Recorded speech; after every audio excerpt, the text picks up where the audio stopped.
Good evening, ladies and gentlemen, boys and girls, and everybody around the world. It's yet another edition of Gridiron Weekly. We had a lot of stuff happen over the weekend. A lot of stuff happened in the last couple of weeks with both the amateurs, which is kind of a joke because they get paid, and the professionals have a lot of moving parts going on. So, without further ado, I'll introduce you to my co-workers. Oh, we're lost, William. What I'm here. It's just I don't know. Something's wrong with my camera. Okay, Bill is here. We have his voice, which is awesome. John is here as well. John, how are you? I'm good, thank you. Other than we're all cold, we're all bracing for Snowmageddon. Yeah. So, we don't know how much we're going to get. I think in Pittsburgh it's anywhere from 1 to 78 inches. They just don't know. So, wow, Lexington, Kentucky, 18 to 24 inches. They're going to be buried for weeks there.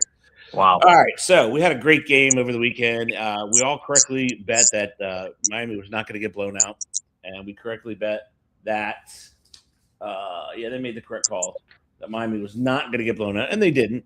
6-point game. They made some gutsy calls in Indiana. Really, it's kind of a Hollywood story, and people love the story. I'm just glad it wasn't a blowout. I'm glad it was a good game, and it really was. Whew, excuse me. So we're going to start off. We're going to break down this game, and we're going to start with we're going to let Billy take the ACC, and we're going to let John take the Big Ten. 3 years in a row, the Big Ten, 3 different teams have won the national championship. So, John, I want you to break down the game from Indiana's perspective. And while you're doing it, I'm going to ask you a couple questions. One question is going to be, is this repeatable? Not only in Indiana, but is it repeatable somewhere else in the country? And you think of a team or something, and we'll let Billy chime in there as well. And then ACC, Billy, I just want you to break it down from a Miami perspective. And can Miami do anything? They got the quarterback from Duke coming in there. So Mensa. So can they repeat? Can they do what they're doing with all that big line and stuff? And is it a good thing for the ACC, Billy? So we're going to start with John. John, start us off, buddy. Well, it was a good game, like we kind of said it was going to be. It wasn't as when you look at the stats, it seems like it would be. But if you just looked at the box score alone, it felt like it might be a boring game. But of course, it wasn't. You had blocked punts. You had all kinds of things happening. Malachi Tony's my favorite player, and he had a great game for Miami. One of my favorites in college. Mendoza, right? A really weird line, the 186, no touchdowns, no interception, but the run, right? That iconic run. I mean, that's going to be something Indiana will remember forever. That touchdown run like that. And the beating he took, getting his face punched and not, getting bloodied. Just an incredible game. Cignetti was, his whatever you want to say was all over that game for them, right? It wasn't pretty, but he just did it. They did it. Sometimes it doesn't make sense why they do it because you look at it and you think Miami might be more talented over there, and they probably are, I guess, when you look at like speed times and all these other kind of times. But then Indiana blocks a punt, scores a touchdown, and Carson Beck had a chance and got picked late. Yeah. It was a typical Indiana type game. This is how they won all year, right? This is how, Penn State, Ohio State, this is how they win. And again, Cignetti's just this is like one of the best seasons maybe in college football history. What happened here with Indiana? I can't think of a better thing, better story than as bad as the Indiana Hoosiers have been to this and winning it. And convincingly, right? Beating all the teams they beat in a row from Ohio State on. You couldn't have beat any more blue-blooded type schools. So quality programs, you're right. Congratulations, man. They are deserving, as I've ever seen, of a champion for college football. Yeah. Now, what do you think about is Indiana poised to repeat? I wouldn't put anything past them. I would. They could, sure. They got Hoover now, I guess, from TCU, the quarterback. I think he transferred over there. I will never take anything away from Cignetti. I'm sure he'll have these guys. They're going to be top 10. They'll be right there. They'll be in the playoff. I don't see why not. This is he's going to build this to stay, and he's going to stay with it, is my opinion too. He doesn't leave. He'll be there as long as they want him, which will probably be 20 years if they want or he want. I think it'll be up to him when he goes. So, yeah, I think for sure. Why not? They could win the Big Ten again. I believe so. Wow. Looking at the transfer portals, they lost his younger brother left. Yeah. I don't know if they lost too much else. I don't think so. And what did they do? They brought a wide receiver in from Michigan State. Correct. And the quarterback right? I mean, that's the main things that I saw. Yeah, I mean, it's now take a broader look at college football, right? If you're sitting there, if you're, Texas Tech got close, but they ran into a buzzsaw in Oregon at the time. Oregon's close. There's a lot of teams close. Is there a team out there you can think that can repeat this and says, hey, we could be the Indiana this year. We need to spend some money. We need to have a quality, scouting staff. Can you think of anybody? I know. The name that came to mind, though, doesn't count because they've been good in the past. I was going to say UCLA, but that's kind of a joke. I'd have to think of something a little better than them, probably a little deeper. But that's the one that came to mind. Like, they haven't been good in so long that maybe with this guy coming from James Madison, just like Cignetti, maybe there's somehow they can catch and become good again in the Big Ten. That was the first thing that came to my mind. That's fascinating. And they probably have a lot of NIL out there. Yeah. There's no real website to go and chart a college's NIL, but that's an interesting pick. That really is. They're not really known for. They're obviously known as a basketball school, just like Indiana, right? I mean, they have multiple national championships at UCLA, but not really football. They haven't really been relevant in football in a long, long time. Kelly was there, but other than that, I can't really think of a time. When they were dominant. Yeah. But overall, I mean, do you think Indiana? I thought Indiana maybe outcoached Miami. What do you think? Oh yeah, I think so. I think it definitely. I mean the whole thing, even the block punt, the punt block, the whole deal. I mean, yeah, I think every time you go out there, until proven otherwise, Cignetti is the best coach on the sidelines. I mean, I have changed completely from my thoughts on this guy after watching him go in and out of every place and win everywhere he goes. How can I doubt him? I mean, I think he's almost like a throwback college coach. It feels like to me, but yet he's embracing NIL, so that's good. And I definitely outcoached. But you know what? I give credit to Cristobal too, because I assumed they would have lost a lot sooner than this, and he'd have done something. There'd have been something.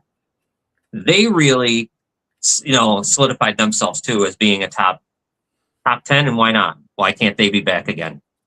Yeah. All right, Billy, jump in there. Talk to me about Miami.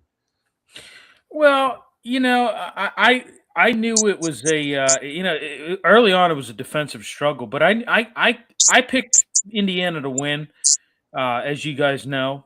I kind of looked at it like a tale of two halves, right? I mean, the first half, Indiana's leading 10-0 at halftime, right? Mm-hmm. Nothing really going on. Struggling on offense was Miami. Carson Beck, a lot of 3-and-outs. Just couldn't get anything going. They surged back in the second half. You had those 2 touchdowns by Mark Fletcher, including that 57-yard run, which was phenomenal. However, it was kind of short-lived. You had that block punt by Kamara and recovered by Isaiah Jones. And to me, that was the turning point of the game, really. I mean, that to me was the turning point of the game. Fernando Mendoza did what he did. He went into, he went into manage the game mode and did a very good job. I mean, just did what he had to do. I mean, when you look at it, Carson Beck, he threw for 232 yards, 1 touchdown, but that late interception was costly. I mean, that sealed the deal for him. To me, I looked at Miami. I thought their defense was decent. I thought it was decent in the first half, but to me, when I look at that game and you wanted me to break down what I saw in Miami, it comes down to 2 guys, Mark Fletcher and Carson Beck. They kept them in that game. But that wasn't enough to beat Indiana. It just wasn't enough to do it. Now, Billy, let's talk on the ACC. What impact does this have on the ACC to not only be in the championship game, but be competitive? Well, here's the thing. I was happy that you didn't have any SEC teams. They shoved this right up the SEC's backside, and I loved it. It was great to see. I mean, if you weren't into either team, watch it just for that. Just watch it just for that reason, right? Yeah. Get into it just for that reason. You shoved it up the SEC's backside. It's Right. about time, you know? It's been 3 years. It was Yeah. Big 10, Big 12. It was then last year technically it was Big 10 ACC because Notre Dame, Yep. they're ACC. I don't care. They should just join. Yeah. I mean, you know how I feel about that. So we won't get into that. I won't raise my blood pressure again on that one. No. But yeah. you know, And then this year ACC again. I think I think it's good. Yeah, I mean, like I said, Indiana 10-0 at halftime. There wasn't anything Miami did in that first half that you were like, oh, okay, God, yeah, maybe they can win this. And then you just they tried to put something together in the second half, and it was just by that time it was just like too little, too late. Right. I know they only lost by 27-21. They only lost by 6, but like I said, that interception by Carson Beck was costly. He knows it was costly. I mean, you saw him on the sideline. He knew it was. He knew that was it. That was it. That was a game. Yeah. So. Yeah, he did. All right, gentlemen. Excellent breakdown as always. Now we're going to move on to the next topic. Okay, you know what they say. I think Signetti said it best. He said we're going to enjoy this on Tuesday, and then Wednesday we're right back to it. So now he's day 2. And he's right back to it. But first of all, we're going to go. We're going to figure out if we can do, and this is way too early, way too early. How about a top 5 for the beginning of next year? And Billy, you get to go first. Do you have a top 5 going into next year? Yeah. I mean, I think it's. I'm gonna go. Yeah, I do have a top 5. I'm gonna knock Indiana down a little bit. I think they're still in the top 5, but the obvious thing for me, and I know that maybe I might be totally wrong on this, but when you look at it, just basically on paper on who you got and what you got in terms of the top 5, to me, number 1 has to be the Texas Longhorns, only because you're returning Arch Manning, and to me, that's the way I look at it. That's a sure thing. I think he's going to be better than what he was this past year. I thought he got off to a rough start, but I thought he really played well to close it out. I think my number 2 would be Ohio State, just because I just think that they're still a good program. I still think they're a good program. I still think they can get it done, and they can make waves. My 3rd would be Georgia. Just because they're still a top tier threat, they're still a top tier threat. They still have a pretty experienced roster, and they still have depth. And Kirby Smart's a damn good coach, and he's and then 4th would be Indiana. I just think you're going to lose Mendoza. You're going to have a little bit of changing in the guard with that. I still think they're going to be a top tier, but you're going to have to replace some key talented players. And I think that Signetti can do it, and I think it's going to be a better program. I think they're going to see some transfers roll in, and you're going to see some big names signed just on the fact that they won the national title and that just how they did it too. 16-0. I just feel like that team and program is on the up and up. Number 5, I'm going to go with the Oregon Ducks. Still a consistent force, still highly ranked. Still expected to retain a lot of their guys and especially a lot of their offensive talent, a lot of the top offensive talent they're going to retain. You got to Danny Lanning's still a good coach. I still think that they're rounding out my top 5. Awesome. I love it. John, talk to me, Goose.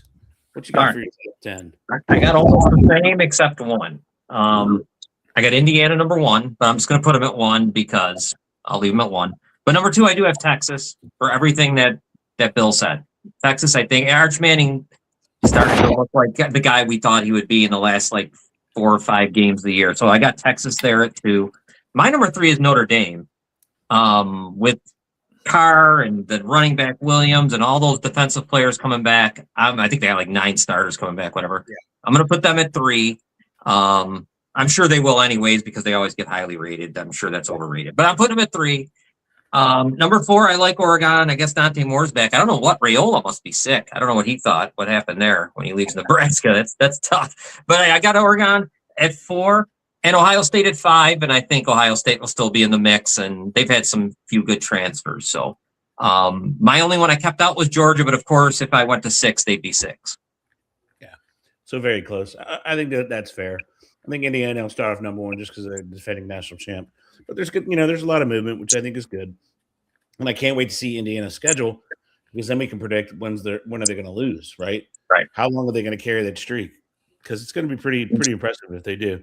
All right, as we seamlessly move on in the show, we're going to go to our next topic, and we're going to talk about what you guys thought were the best and most interesting coaching moves. Lots and lots of movement. I mean, unbelievable. Hard to keep track, really, because you put your phone down, your phone bings again, and bam, there it is. Another coach goes here, another this. So, Billy, it is you started. So, John, you'll start us off this time. Any coaching moves you liked, disliked, excited for, not excited for? Are they going to steal some players from their teams? So, hit us up. Go for it. The first one that got me excited was Pat Fitzgerald going to Michigan State.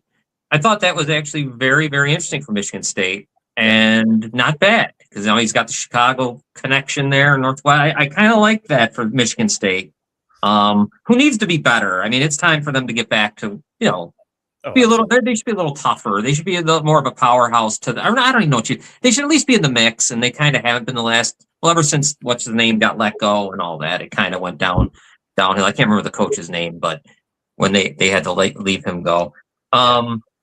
I guess Penn State falling into Matt Campbell. I thought that was good for them because I like him. I thought he was going to go to the NFL actually, and he ended up here. That was one that was pretty exciting to me going to Penn State. I guess. Of course, Chesney going to UCLA with James Madison. Now, anytime that happens, you automatically think of one guy, and that's the guy in Indiana. So, can he maybe do, like I was talking about earlier, the same thing Signetti did in Indiana for the UCLA basketball school?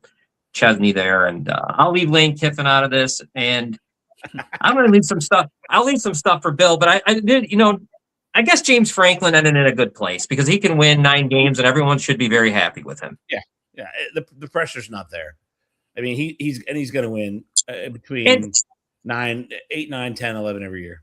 It's not bad bringing him into the ACC either. Yeah. I mean, because why not? There still is a guy with, still a name and a coach and a guy that people still look at and think there's more to come. Maybe there is, but maybe you got it. He is in the SEC, Big Ten, ACC. All he has to do is go to the Big Ten next, and he's dominated coaching. Billy, talk to me, Goose. Well, I'm going to leave Lane Kiffin out of it as well. I mean, everybody's saying it's a home run hire, whatever. I mean, we know what it is. There's nothing really to say. Mm-hmm. Agree with John on James Franklin. I think it's a premier high impact move. I think you got a guy that's a program builder. He is. Had some kryptonite. Had some teams that were his kryptonite, obviously. But I think that going to a program like Virginia Tech, I think that they're probably going to surge. I would think. Mm-hmm. I guess one that he didn't mention was, I mean, a lot of people thought that Ole Miss was going to go external instead of internal. And they decided to promote internally by hiring Pete Golding, which I thought was good. I mean, he's why not? If you've got somebody in there that you think can lead the team, that's already obviously already a coach, not a head coach, but why not promote internally? Why not do it? Which I thought was a pretty interesting move because a lot of people were thinking that wasn't going to happen. They were going to go externally instead of internally. Another one is Joe Summerall from Florida. I thought that was a pretty good move. I think that's a pretty darn good coach, and I think he's a pretty well-regarded coach, and I think you might bring some stability to Florida's program with that hire. Agree with John on Matt Campbell. I think you got a pretty high-level guy with him, an established coach, whole 9 yards with that. I mean, that pretty much does it for me. I don't really. What'd you think about Florida's coach going to JMU, Billy Napier? I mean, that's a program nobody knew about. I mean, honestly, and Billy Napier goes from the SEC to the Fun Belt. What'd you think about that, gentlemen? Yeah. Yeah. I mean, it's an impressive hire for James Madison. I mean, No, it is. That is an Yeah, it is it really is. impressive. It is. I Yeah. mean, that's And that's a program though that has been, kind of that's a program that it's kind of, flown under the radar, so to speak. I mean, it's been an up and up program. You can say what you want to say about it, but they've they've won some games in the last couple years, and it's all been you have to do is watch the show because Billy tells you exactly how they do it. They do a colonial style. yeah, exactly. There's one other one, Kyle Whittingham. I wonder how it's going to be for him in Michigan because where he was the this is a little different than Utah, so this will be interesting. I'll throw another one out there. How about Brian Hartline to USF? Yeah. I like Hartline. I like him. I mean, I thought that was a really good hire as well. I thought, how about Eric Morris to Oklahoma State? Yeah. Yeah. Good. And I like Hartline because he gets to cut his teeth and he gets to, experience what it's like to be it. And it's not at the grandest level, right? No, not at all. Which is perfect for him to start off, which Right. I like a lot. Those are great points. I totally forgot about those two. All right, Billy. Now let's talk about the coaches transfer. Why don't you talk to us about transfers that you liked and disliked? Wow. Yeah, like Boy, you didn't understand. It's this man. It sounds like you're in a windstorm here. Sorry, I touched the paper. I've got That- guys on track. I tell you what, that microphone is super sensitive. Holy! Super sensitive. I think that microphone could pick up a tick farting. I think I think it just did. it might. Go ahead. Billy. I mean, Sam Levitt to LSU. I mean, I Huge. think it was pretty big. It's that's the first one that comes off to me off the mind first. He was sought after QB. I mean, right? I mean, very. I don't know that. What about that Mestamaker too? That quarterback from North Texas going to Oklahoma State. He's pretty good. He's pretty high. Numbers. Yeah, he's pretty high grade. That's about the only. I mean, I don't know. What about? Keem Coleman, I think might be good. Move from Auburn to Texas. He's a pretty major offensive weapon. Gives Arch Manning another target to throw to. Yep. Byron Brown was another guy that I don't know if with Hartline coming in, I think I might have stayed, but he went ahead and went to Auburn. Yep. That's a pretty significant move in the SEC, I would say. Taylor Tatum, Oklahoma to Michigan. He's a pretty good running back. So Excellent pitch. John, what you got, brother? That Austin Simmons, I think he went to Missouri. Yeah. That's really interesting to me because when he was at Ole Miss, right? I mean, I didn't know who Trinidad Chambliss. I remember being on the show here. Chambliss and who's playing, who's doing what. So I thought that's an interesting. I'm curious to see if there's anything he can do in Missouri. First of all, that's the kid that graduated at either 15 or 16 from high school, and he already has his degree by the time he was 19 years old. So he's 20 years old this year with a college degree, going for a postgraduate degree. I mean, the kid's bright. I just think he's too frail. Yeah, that's why he got injured and lost his job. So, but I do like that. And the one that the one that I saw and that John already spoke about, where it left you scratching your head, was Dominic Raiola going to Oregon. Yeah, that's. He's got a double transfer. He's got to do something because that's a mess for him. Well, good for them because it's almost plug and play. You have them there for a year. So it's they started with Bo Nix, then went from Bo Nix to the next one, then go from this one to the next one. So they set themselves up, but it just seems like the greatest analogy that I could come up with was some people buy cars, some people perpetually do leases. They lease cars, and that's what Oregon's doing. They're leasing quarterbacks. They haven't found one that they wanted to buy. Dante's good, but I'm saying he was there for a year and he was the understudy. So maybe that's maybe that's what they want to do, right? Right. So I mean, it was interesting. A couple. I mean, there was a lot of linemen that moved. There was a lot of running backs that moved, and you had what's his name from Iowa State. He's going to Penn State. Back. Yeah. Go ahead, Billy. Just want to say one thing. I know I mentioned Taylor Tatum, but if I could just kind of expound on that, when Mateer was hurt, holy shit! What? It's wow, man. Can you stop moving stuff? Because that microphone is picking up. It is like deafening. I didn't move this time. I didn't move this time. I mean, whatever is happening, it sounds like a wind tunnel. Yeah, it's does it not sound like that, John? Does it sound like lightning? I mean, God, I don't know. I lost my train of thought. No, I was just gonna say Taylor Tatum. When Mateer was injured, he stepped up and he made it easier. He made it easier for that offense to operate. I mean, he really stepped up and was their stalemate. I mean, he's the guy that held it together when Mateer was down. They were able to rely on him, and that opened up the passing game. I mean, it was, but that's all the point I wanted to make. I like that. Yeah. All right, Billy, you're going to start us off now. It's time to pick a national champion. Even though it just happened, I want you to pick a national champion for the 26th season. You can do a bunch of teams. You can do whatever you want. And just give a little blurb why you think they could win. Go ahead, buddy. Well, I might get a little flack for this, but I really think that Texas could win the national championship next year. I think Arch Manning is a seasoned quarterback now, and you've got some guys coming in. Like I said, they made some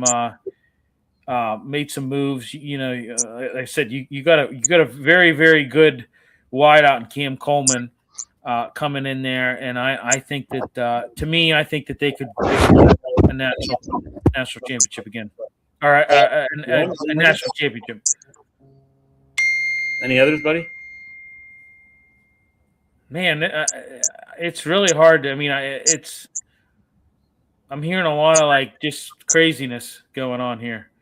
I literally am standing still. Here are my hands. I'm gonna do this. Go ahead. Okay. I'm touching nothing. All right. Another one. I don't know. I mean, maybe Indiana could do it again. I don't know, John. I wouldn't count your Ohio State Buckeyes out either. No, they keep getting guys from. They keep getting defensive players from Alabama, which is weird. I don't know why that's happening. Speed. Yeah, keeps happening now. Speed. You know who's going to win? An SEC team's going to win this year, probably. So I'm going to go with LSU. I'm going to go with LSU, so I can really get sick to my stomach. But I'm going to say LSU will win the national championship. Wow. Why not? I mean, eventually. I mean, how many times? Yeah. It's funny how we didn't have them in our top 5. Neither one of us. I know. Yeah, I don't want them to be there. We totally just breezed over them. Yeah, you really I'm gonna go LSU. I think Indiana could repeat. I love Texas. I'm not a Notre Dame fan at all. Ever, never, ever. But man, they have some things there that tell me they might. They remind me a little bit of Miami. I don't know. There's some things. I like the quarterback. I still think them not being a conference will always be a hindrance to them. But I'll throw them into the mix, and I like Ohio State possibly too. And neither one of you think anything from the ACC. No team can possibly get in there again. No. I mean, I agree with John. I think, like I said, this was the year to shove it up the SEC's backside. And but they did. and they did. But I think that I think SEC might make a comeback. Maybe make a comeback this next season. Hey, just something totally off topic. I wanted to see if you guys picked up on this as well. What was the whole thing with the Carson Beck handshake thing? I mean, they didn't really show anything. There was some kind of thing that's saying that he refused to shake hands with Mendoza. Was that true, or I don't know? Everybody listening out there, did you hear anything about that? Shoot a comment to us. I don't know. I saw something about that. I didn't know whether it was true or not. When you see stuff on the on social media, sometimes you can't Right. believe it. But Right. I saw it like when at the game, I saw him walk off the field with his helmet on. Yeah. However, they showed him like walking off the field. It was like probably a minute after the game. So I didn't know if there was was there any controversy with that? Did you guys hear anything? Because I didn't. I didn't hear anything about that. Well, maybe there wasn't. I'm sure you probably would have heard about it because but yeah. So Sure, okay. it'd be more widespread, but no, I didn't hear anything about that. No. Okay. Well, all right, ladies and gentlemen. Now we're going to move to the. I don't know. We'll call them professionals, but I guess they're all professionals. So we had another good weekend of football. Not the national, and despite the national championship was awesome. Another real good weekend of football. Some sloppy, some blowouts, some injuries. But we're going to start off. We're going to take the first game, which was Buffalo at Denver. Denver was a 1.5-point favorite. You all picked correctly. So, Billy, give me some thoughts on that game, then we'll go to John. Well, I mean, Bo Nix was great. It's just crazy that he got, that fractured ankle in the second to the last play of the game. I never even would have guessed it. I had no clue. I was just floored when I heard it, I know Sean Payton came back and said, broke the news, and I was just, my mouth hit the floor. I couldn't believe it. He threw 3 touchdowns. Josh Allen, I feel very bad for him. He was very emotional. I thought this was his year. How many times have we hammered on the show? You're just saying it right now. How many times have we hammered that on the show? Keep going. Yeah, I mean, I thought this was his year because of the way that everything was set up in the AFC. You didn't have Mahomes and the Chiefs. You didn't have Lamar Jackson to worry about. A lot of his arch nemesis he wasn't going to have to deal with. But he goes to Denver, and I hate to say it, he made a lot of mistakes. He with the fumble, the late fumble, that controversial overtime interception. Yeah. I mean, there was a lot of things that, but I mean, when you really look at it, really look at what Josh Allen did, he didn't have really a good game. I mean, he really didn't. I mean, he did some good things, but for every good thing that he did, he had one, bad boneheaded, play, fumble, to kind of negate it. Not amazing. Yeah, it's amazing, and now you've got Jared Stidham at the helm. You don't have Bo Nix. It's just I'm just, and I feel bad for Bo Nix too. I mean, here's a kid that I thought he was pretty phenomenal this year. There was some things obviously with Denver early in the season that kind of had me scratching my head, like. For instance, how do you get your ass kicked by the Tennessee Titans at home for the first 3 quarters and then miraculously score 24 points in the fourth quarter to win the game? I mean, it was just things like that they had done early in the season that you were kind of like, oh, okay, I don't know, maybe this team, But then, I mean, they found a way late to kind of get things. Bo Nix, I thought, was great. He, like I said, he threw 3 touchdowns, but just crazy that he fractured his ankle late in the game. And I feel bad. I feel bad for the Denver faithful because I don't know. I don't know how you guys feel. I mean, I know we're going to get into it, but Jared Stidham at the helm. I don't know. We'll see. Yeah, we'll get to that next question. All right, give me your thoughts on that game there, John. Buffalo, you said it right. You said it right, Bill. I mean, that turnover at the end of the half was great. I don't know what they were intending to do there. There's the weirdest thing. So there wasn't enough time left to really do anything. So I don't know what was happening. It just showed the whole thing with the Bills in a nutshell for the whole season. I mean, that last throw, that was a catch in my opinion, by the way, because it was a catch in the Bears game, by the way, against the Packers or against where the hell they played, the Rams. Yep. It is Brandon Cooks, though. It shouldn't be Brandon Cooks, the guy that you got, in week 12. Yeah. Had some better receive. You know what I mean? It's just, they didn't really give him, they forced him to be the Superman, but you can't be. You just can't. Well, it just can't be done. If like I that. just may add one other Yeah. thing, you're You not bet. gonna win with 5 forced turnovers. No. I mean, And Denver yeah. forced 5 turnovers. You're not gonna win like that. No. And they got to be kicking themselves because even with all that, they had a chance to win that They game. they only lost by 3. Will Lutz nailed that 23-yard field goal at the end there. Yeah, I mean, really, But it's we crazy. got to get the official. This will be I'm sure we'll have time to discuss officiating because we got tons of time. But we're gonna have some point. We got to figure out what a catch is and what's not a catch because that shouldn't be different in 3 different games. Correct. That's insane. I don't understand how one's a catch, this one's not a catch, that's a catch. Let's figure it out because these are big moments. And then I got to agree with McDermott. You don't take a second to look at it. You had to force the Bills to take a timeout to at least have someone consider anything about it. When I mean, it cost the game. It cost them. It ends the game. Obviously, even with all the turnovers and everything else, that's a catch. The Bills win. Yeah. So, and McDermott's not fired. You know, and I'm not going to mention who, but I heard on Sirius XM NFL radio this week somebody say, "I'm tired of callers calling in and talking about consistency of refs." Why? Why are you tired of that? It's a major problem, and I think it stems from not having full-time officials. Okay, why are you sick and tired of that? Why? It's an issue across the board in the NFL. Here's the deal. At least in my opinion, it's not a bridge too far. You're not asking them to change technology. Absolutely not. Yeah. No, you're not asking them to do anything whatsoever except for one thing. And Pat Kerr and harps on it all the time. Allow the coaches to challenge anything. Don't change the challenges. Right. Allow them to challenge anything, and it'll end. It'll take all the heat off the NFL, right?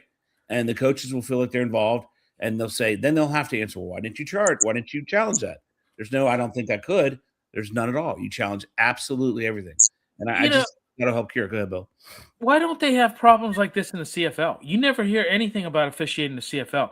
It's consistent across the board in the CFL. I watch the CFL religiously. Yeah. It's consistent. You never, ever, very rarely do you hear any officiating complaints in the CFL. I don't understand why it's so hard for the NFL. Well, that makes it so much money traded in the NFL. Yeah. I don't understand why it's so hard for them to get this right. I mean, your first step is making full-time officials. That's your first step. Yeah, absolutely. And I'd love to be an official. I'd do it tomorrow. I'd quit my job. Oh, I would too. I would too. It's twice as much as I make to be an official. I would do it in a heartbeat. Absolutely. Yeah. You want me to sleep on the floor in a stadium? I'm doing it. You know, I am. I don't care. I'm doing it. Any stadium you tell me to go, I'll go sleep there. I don't care. I would do whatever I got to do to hone my craft. Yes. If you're listening out there, you Roger, want me to be an official? Yeah. I need to get my cardio up. I'll tell you that. That's the one thing that I'm seeing a problem. These guys got to be in better shape. Oh, well, and they got to get younger, John. They got to get the guys got to be younger. You can't have these 60-year-old guys doing this. I'm sorry, you can't do it. You got to get younger in the officials. Period. Well, here's what else you could do? You could take your most seasoned referees, who are excellent referees, put them in the friggin' booth. Correct. Right. Yeah. Right. Put a bunch of them in there. Yeah. All right, so we got to move on a little bit quicker. All right, Seattle and San Francisco. John, start us off. I just think Seattle beat them because the Niners just have so many damn injuries. Go ahead, John. Yeah, it was good for Seattle. 3 touchdown runs by Walker, and they did what they had to do. That's what you want to do. That's how you want to do it. You want to end it like that. You don't let them even have a chance. Just beat them down. You can't beat, and no, that's all I got for that one. They did what they had to do, and good for them for making that end quick. William. Well, they run the damn kickoff back to set the, a lot of gut punch, and just because we've been worried about their specials. Yeah, I mean, Seattle just dismantled the Niners from this get-go. Okay, yeah, from the get-go, they ran the kickoff back, and then it just went downhill from there. Their heads went down. It was crazy. Yeah, I mean, you return the opening kickoff, 97 yards. Shaheed, and, Kenneth Walker, 116 rushing yards, 3 touchdowns. I mean, like I said, they dismantled the Niners from start to finish. Yep. Excellent, gentlemen. We're going to move on. We're going to go to the daytime game up in New England. You had the New England Patriots and the Houston Texans. Bill, you start us off. Patriots, I said it before, everybody going into this game was saying about, Houston Texans, that defense is violent, that defense is nasty, that defense gets to guys, they're unstoppable. Guess what? So's the Patriots. Yeah. So's the Patriots defense. Yeah. How about forcing 5 turnovers, including 4 interceptions from one CJ Stroud? Billy, pause there. The dude's way too reckless with the ball, right? 2 weeks. Way too reckless. Way too reckless. I agree. Marcus Jones returned one of those picks for a touchdown. Drake May, did what he had to do. 32-yard scoring strike to Booty. They just that Patriots defense too. Yeah, it is a great defense for Houston, but like I was saying, everybody kept saying, "Oh, that defense." I kept saying, Patriots defense is good too. Patriots defense is good too. Look at the stats, right? And they dominated. Yeah, excellent, John. CJ Stroud. At one point at halftime, I thought they should have made a change. I don't want to too. I don't know why we continue to watch that. He couldn't do anything. He's just not good. And I think that puts Houston's in a really tough spot here because he's not that good. I don't know. Maybe something can change. I don't know what it could be. But right now, that was a pathetic performance because no matter what Houston's defense could do, they had to score if they were going to win. And you just can't expect them to score as well as play defense. The offense was terrible. It kind of was what should have happened, though, in a lot of ways, because Houston did I'll give Houston this. They did a lot. They came back. Remember when they were like 3-5 or whatever they were, and so it's been a hell of a run for them. But they kind of met their fate here. They probably got as far as they should have. But CJ Stroud's a problem, and they got to figure that out. I hate to say this, really. Just to interrupt you, but that just shows how inept the Steelers' offense is. Oh, right? Absolutely. Absolutely. That's hopefully why we're going to get some. Hopefully we're going to get a we got a regime change, and hopefully that's going to change.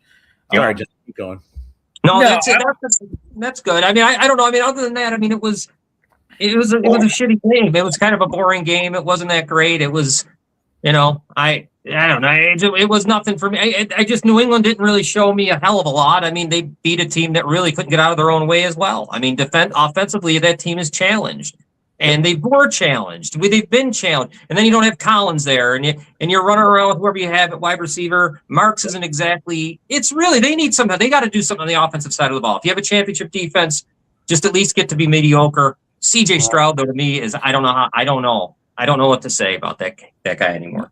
I'm just going to say one thing real quick. To me, the mark of a good quarterback, as you watch a quarterback progress in their early stages of their career, to me – the mark of a good quarterback is somebody that they have a great rookie season, right? Yep. And the next year, they do it again, regardless of the film that your opponents have on you. And okay, we know what he does on this. We know what he does on this. You can adapt, and you can do what you need to do, and you can still be an effective quarterback. Right.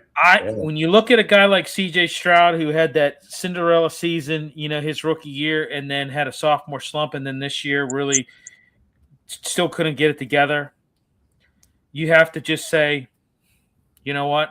Maybe he's not as good as what we thought. We got tape on him, and he didn't make the. He's definitely a huge slump, right? And they hit 5th-year option time. So if they pick up his options, $26.2 million, which for a starting quarterback in the NFL is pretty cheap. Yeah. But I think all offseason they get a quarterback coach and they just drill him all offseason because he is a huge, huge liability. All right, we're going to go to the nightcap. It is Chicago and the Rams. And John, you'll start us off. I think Caleb's way too reckless with the ball as well. Way too reckless. I was not. I don't have that as bad of a feeling about him as you do. I thought him. I think athletically he's superbly talented. I just think that he throws, 1 or 2 of those just boneheaded throws. Why? Well, I'll say this: in the playoffs, it got a little little more dicey than it did in the regular season for sure. But I'll say this: from where he came from last year to where he is this year, he's grow. It looks as though there's some kind of growth going there with Ben Johnson. You can see it. But I don't think it's growth. I think he was always that good. But they just did him a huge disservice last year. Right. They just stunted his growth. I mean, he's going to win. I'll say this. I've said this before, and I'm going to say it again. And I said it in our group chat. If DJ Moore is on the Bears again next year, they really need their heads examined. He made one play last year in Arizona when he gave up and he decided to go he did the out. He really went out. He went and sat on the bench as the play was going on. He did it again in this game. He literally quit on the route. He just gave up, which should have either been a catch or he'd have broke it up. There'd been no interception. That's what happens. Yeah. And I mean, let me say this too. The Bears defense, they really show. I got to give them a ton of credit and what Dennis Allen did. And from as pathetic as they looked, they played great. As a last thing, because I know we got a bunch of topics to get to. As a Bears fan, this has been my favorite season in probably 20 years. Yep. It was as good as it gets. I cannot complain. And you guys know I should probably stop the internet because all I ever do is complain. Yeah. I got no complaints. You're one of the guys who has an absolute disdain for the teams he roots for. This was great. Yeah, it reminded me of that season with Peanut Tillman and Brian Urlacher where they had all the turnovers and that's really super exciting there. Yeah, it's just. I mean, I think their future is good. I just think they need to shore up their defense. And I would. I mean, come on. Why would you not start Roma Dunze and Luther Burden? Luther Burden is freaking outstanding. Outstanding, that guy is. He needs to be the starter, period. Yeah. They're in good shape, man. I mean, this is the year, though, right? You don't want to go backwards, though. This is the year where you got to now become a perennial playoff team. Can't go backwards. You go from the easiest schedule in your division to the worst. Yeah. Which is they got guys. They're going to be making a lot of roster. I'm sure Jaquan Brisker probably won't be back. Tremaine Edmonds won't be back. There's going to be a lot of things happening. But Billy, what were your thoughts, buddy? Well, I'll make it quick. Ed, I kind of agree with you. I think that Caleb Williams, he got a little too cute at the end there. Hey, what he did to force overtime with that miraculous touchdown pass to Cole Kmet was just nothing but magical, on a 4th and 4. But ultimately, you threw three interceptions in that loss, and you just you got a little too cute with the football. And I said that. I texted you guys that it was a tough one, but listen, he did a tremendous job. He did better than what I thought he was going to do, but unfortunately, they weren't able to advance. Yeah, he's headed to Cancun like all the other 28 teams. All right, next topic. We're going to start with the AFC Championship game. So we know our championship. It's one of the better weekends. You have the championship weekend this weekend. If you're a football nerd like me, you're going to watch the Senior Bowl from Mobile, Alabama on Saturday, and then you're going to watch the championship games on Sunday. So it's kind of a really cool juxtaposition. So. Which I think is going to be fun. Or maybe they'll push the Senior Bowl next week. Maybe it's next week. Anyway, I digress. We'll start AFC Championship. Billy, start us off with the AFC Championship. I mean, the luck of the Patriots, right? No Nico Collins, no Bo Nix. I mean, honest to goodness, if they don't make it to the Super Bowl, which will be their 12th appearance in the Super Bowl, I think they failed. What do you think, Bill? Sorry. Oh, tremendously, yeah. I mean, I'm going to say this. This should be a win for the New England Patriots. They're going, you had a dominant divisional victory over Houston. You're going into Denver. You're, like you said, you're not facing Bo Nix. You got Jared Stidham. People are saying, well, Jared Stidham's won some games. I got it, but it's just not. It's just not the same. It's not going to be the same offense. It's going to be, Patriots defense is historically stingy. They're allowing right now in rushing. They're allowing 2.03 yards per carry this postseason, and they've allowed 0 rushing touchdowns. They're just tough, and it's going to be a long day, I think, for Denver. I think, unfortunately, the end of the road is going to be there for them. I have the Patriots winning this game. Drake May, I don't think he's going to. not have to do a whole lot in this game. I mean, I think if he just plays good and takes care of the football, they win this game. They win this game easily. Yeah. John, thoughts?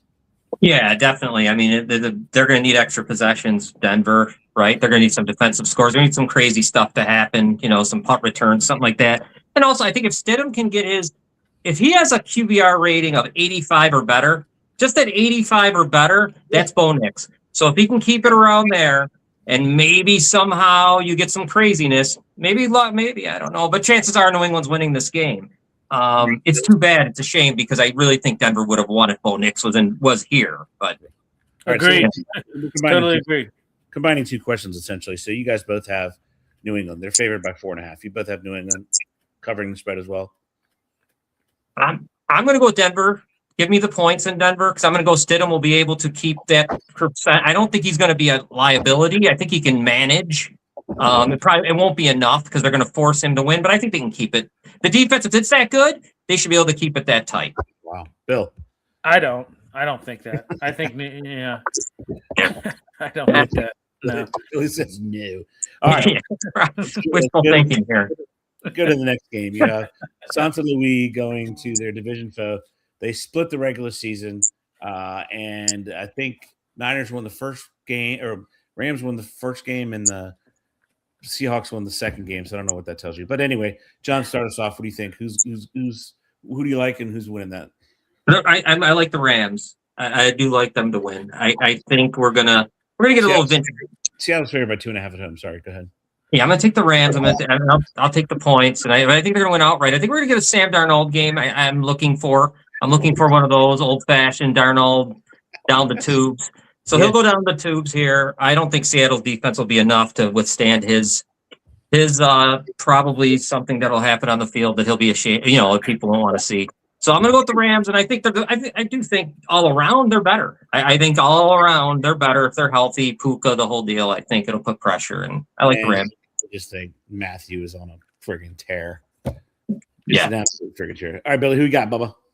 I got the Rams. People are saying, they're going into one of the loudest environments in Lumen Field. Don't care. I mean, don't care.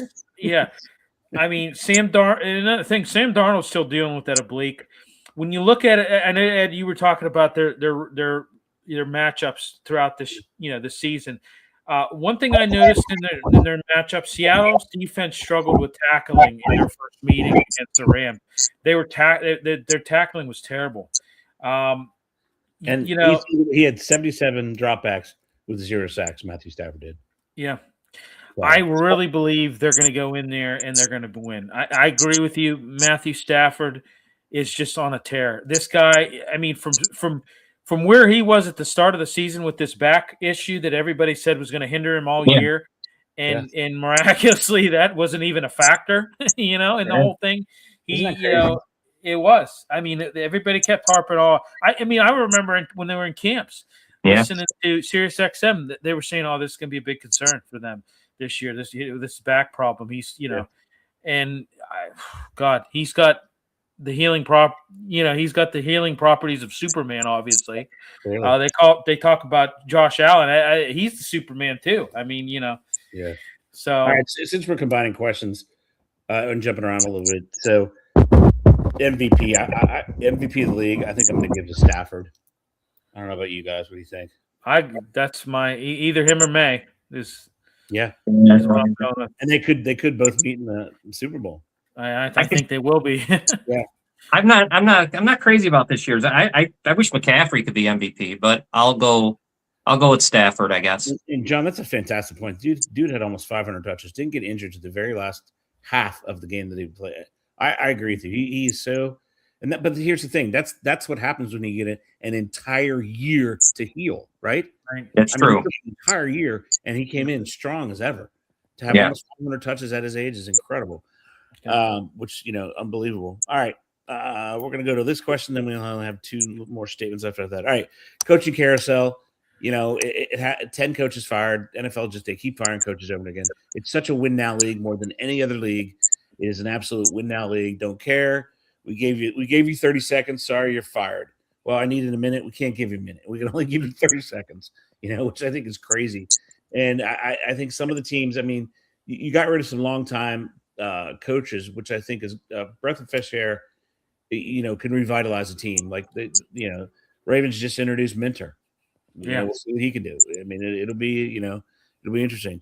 All right, John, you start us off. There's any coaching, anything? I mean, you said no last week to McDermott, but I knew they were going to do something. And that press conference from Pagula, what the hell is wrong with that guy? Yeah, that was great.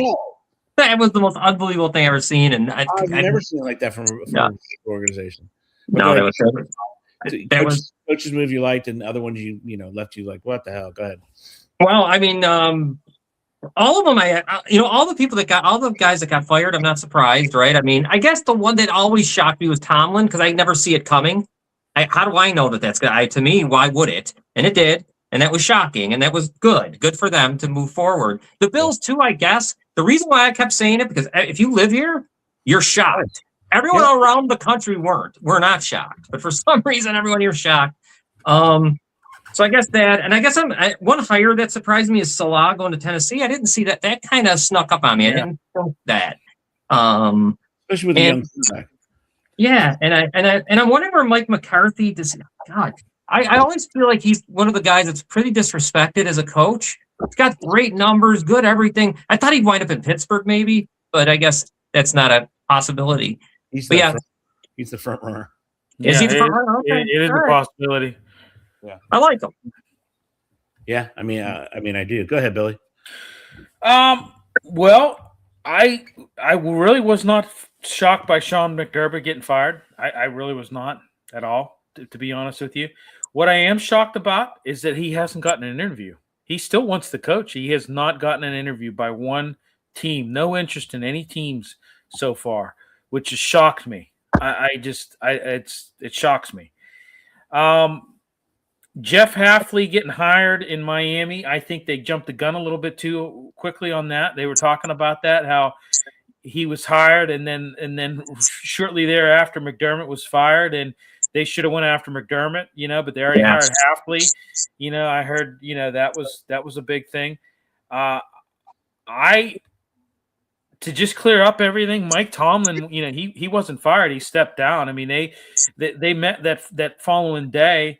Art Rooney sat him down and wanted to talk about the coordinators and what they're going to do moving forward with the coordinators. And he said, I'm going to stop you right there. I'm stepping down as head coach. So, he wasn't fired. He stepped down after 19 seasons,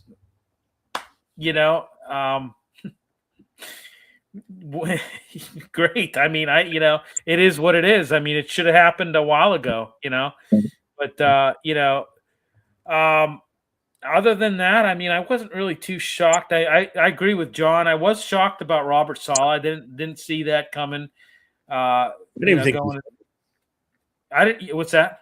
I didn't even think he was looking. I didn't either. I